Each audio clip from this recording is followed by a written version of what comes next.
Hello students. सो आज का जो टॉपिक है वो हमने कहा था लास्ट क्लास खत्म किया था हमने सिंपल एक्सपेंशन ऑफ डिटर्मिनेंट तक, सेकेंड ऑर्डर और थर्ड ऑर्डर का। आज जो हम लोग करने वाले हैं वो है properties of determinant. So properties of determinant and remember this is most important topic for this chapter, क्योंकि सिर्फ एक्सपेंशन करने के लिए आप लोगों को क्लास 11 या 12 में नहीं रखा गया है।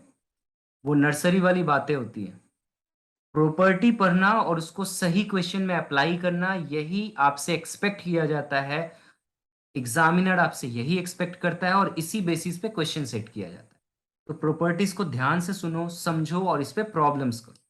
ठीक है, एक एक प्रॉपर्टी को ध्यान से सुनो। सबसे पहला प्रॉपर्टी हम लोग सॉल्व। ये प्रॉपर्टी क्या कहता है? ये कहता है कि if we interchange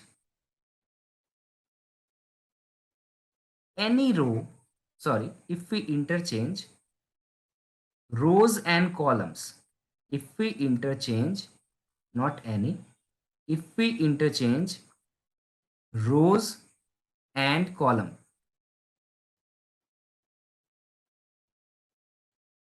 then the value of determinant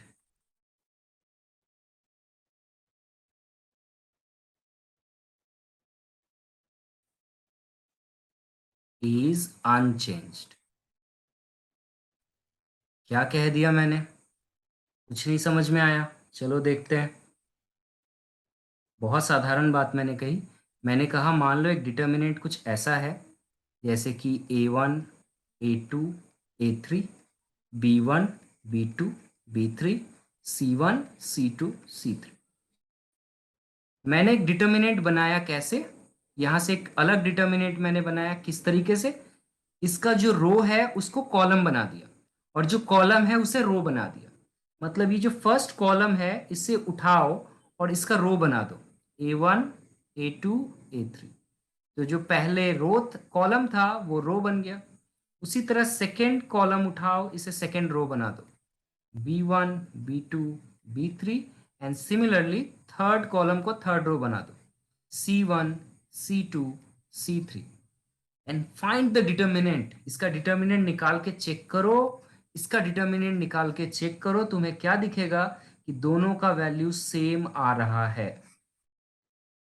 इसका मतलब क्या है कि अगर हम इंटरचेंज कर दें, मैंने यहाँ वही वर्ड लिखा, अगर हम इंटरचेंज कर दें रो को कॉलम में और कॉलम को रो में, तो मेरा डिटर्मिनेंट का आंसर चेंज नहीं होता है। बहुत इंपॉर्टेंट प्रॉपर्टी है, इसको हम अप्लाई करेंगे बाद में। फिलहाल इसको आप एक एग्जाम्पल में लिख रहा हूं, इसको सॉल्व करके चेक करना। चेक करना जरूर, ऐसा नहीं कि मैंने चेक नहीं किया इसलिए आप एग्जाम्पल चेक नहीं करोगे। इसको चेक करके देखना सही हो रहा है या नहीं। सपोज 235603157, ये एक डिटर्मिनेंट है ए। इसका वैल्यू निकालना नॉर्मल कंडीशन में और रो कॉलम को इंटरचेंज करके निकालना और फाइनली आंसर देखना मैच कर रहा है या नहीं।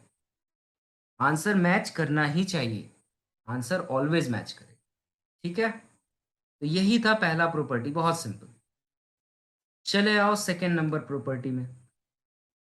सो प्रॉपर्टी नंबर 2, ये क्या कहता है हमें? ये कहता है कि अगर हम किसी डिटर्मिनेंट का दो रो या कॉलम को आपस में इंटरचेंज करें, तो उसका डिटर्मिनेंट का वैल्यू जो होगा वो नेगेटिव हो जाएगा। Let me write first, if any two row और column of a determinant interchanged, then sign of determinant change। Let me explain by example। Suppose एक डिटर्मिनेंट है हमारा A1, A2, A3, B1, B2, B3, C1, C2, C3। मैंने क्या किया, इस column 2 को column 1 के जगह ले लिया और कॉलम 1 को कॉलम 2 के जगह इंटरचेंज कर दिया ऐसे। तो एक नया डिटर्मिनेंट बन जाएगा। यस और नो? कैसा दिखेगा? अब ये हो जाएगा मेरा कॉलम 1 और ये हो जाएगा कॉलम 2।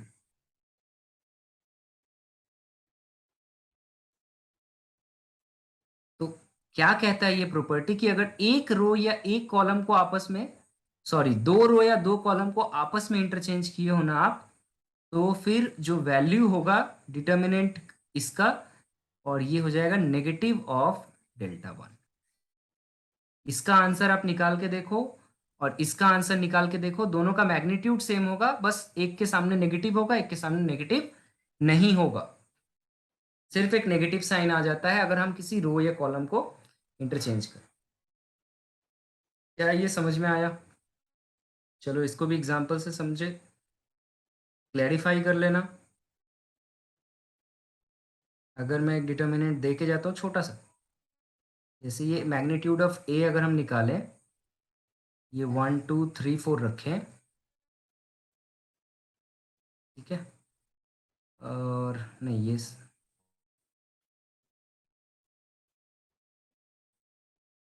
सिंपल से लिया मैंने। अब क्या करो, इसका किसी रो या कॉलम को आपस में इंटरचेंज कर लो और देखो इसका मैग्नीट्यूड कितना आता है, नेगेटिव होता है या नहीं होता है। तो ये चेक करने के लिए मैं आपको एक एक एग्जांपल दे के रख रहा हूँ, ये होमवर्क भी है। चेक करके देखोगे कि सही आ रहा है या नहीं, ये प्रॉपर्टी प्रूफ हो रहा है या नहीं हो रहा है। ठीक है ना? सेकेंड प्रॉपर्टी समझ में आया? सेकेंड प्रॉपर्टी जो है ये काफ़ी इंपॉर्टेंट है क्योंकि इसी के बेसिस पे हमारा बहुत सारा प्रॉपर्टी प्रूफ होगा। तो ये कुछ ज़्यादा इंपॉर्टेंट होता है। थर्ड प्रॉपर्टी देखते हैं।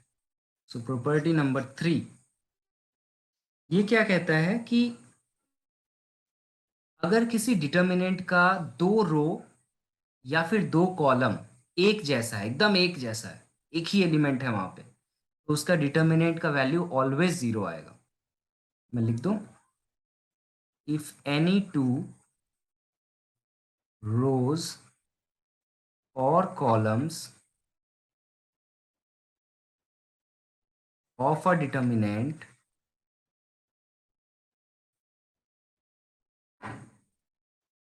are identical, then value of determinant is 0. Let me explain by example. Suppose एक determinant है a1 a2 a3 b1 b2 b3 a1 a2 a3. Then you can see here the first column and third column are same elements. A1 की जगह A1 है, B1 की जगह B1 है, sorry A2 की जगह A2 है, A3 की जगह A3 है। सारे सेम एलिमेंट है, आइडेंटिकल। अगर दो कॉलम हो गया या दो रो हो गया, यहाँ पर कॉलम 1 और कॉलम 3 आइडेंटिकल है, column 1 and column 3 are identical, therefore इस डिटर्मिनेंट का वैल्यू जीरो ही होगा।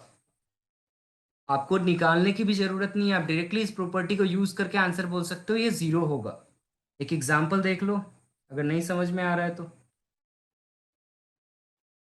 चलो एक डिटर्मिनेंट लेते हैं, 1 2 3 0 1 2 एंड देन 1 2 3। इसका वैल्यू का निकालो और वैल्यू निकाल के आप देखोगे इसका वैल्यू जीरो ही आएगा। और मैं पहले भी इसको डायरेक्टली बता सकता था क्योंकि ये column 1 is equal to column 3 है, तो ये सेम जीरो आना ही है। अगर प्रूफ करना चाहो तो चलो इसको रो 1 के रिस्पेक्ट में एक्सपेंड कर दो। सो 1 होगा and then it is 1 2 2 3 minus 0 2 2 3 3 and plus 1, this is 2 1 3 2. So if you expand this, this is 3 minus 4, this is 0, and this is 4 minus 3. So as you can see, the answer is 0. Very simple. दो रो या दो column, मैंने दो column identical बताया, ऐसे ही दो रो भी हो सकते थे. ठीक है ना, ऐसा मत सोचो कि हमेशा कॉलम ही होगा. दूसरा मैं एक मैट्रिक्स बता दूं. जैसे सपोज करो ये है 1 3 4 0 1 2 1 3 4.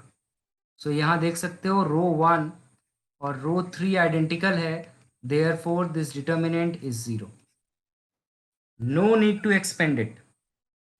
No need to expand it.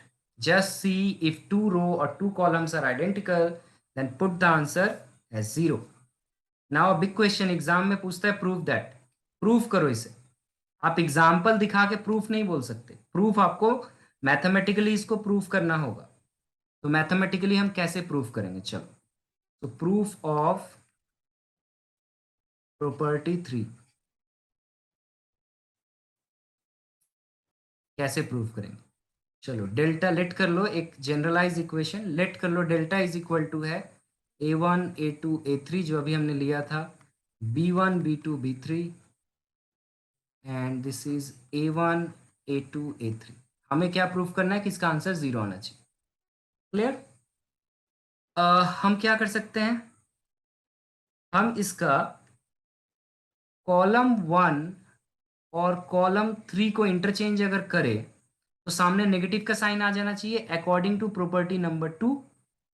Property number 2 क्या कहता है कि अगर हम किसी भी रो या कॉलम को इंटरचेंज करें तो सामने एक नेगेटिव का साइन आ जाता है. देखो यहाँ पे यही देखा ना हमने, एक रो एक कॉलम को इंटरचेंज किया तो सामने नेगेटिव का साइन आ गया. तो हम यहाँ कह सकते हैं ना, तो हम यहाँ कह सकते हैं इंटरचेंज कॉलम 1 एंड कॉलम 3.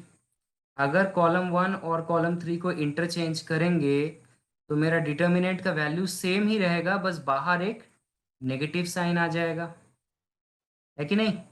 मैंने कॉलम 1 की जगह कॉलम 3 बिठाया, कॉलम 3 की जगह कॉलम 1 बिठाया, तो सब कुछ सेम रहा लेकिन एक सामने नेगेटिव साइन आ गया. Reason property number 2. कहाँ से लिखा हमने ये, from property number 2. So negative है तो इसको इधर ले आएंगे तो क्या हो जाएगा, delta plus delta is equal to 0. So 2 delta is equal to 0 और डेल्टा इज.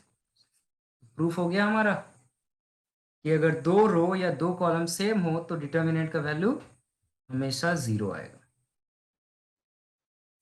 तो ये तीन प्रॉपर्टी मैंने रहने देता हूँ इस लेक्चर के लिए. नेक्स्ट लेक्चर में हम लोग इसका 4th 5th 6th प्रॉपर्टी तक नेक्स्ट लेक्चर में हम लोग कवर करेंगे. ओके, तो यहाँ तक के जो भी प्रॉब्लम हो उसको सॉल्व कर लेना.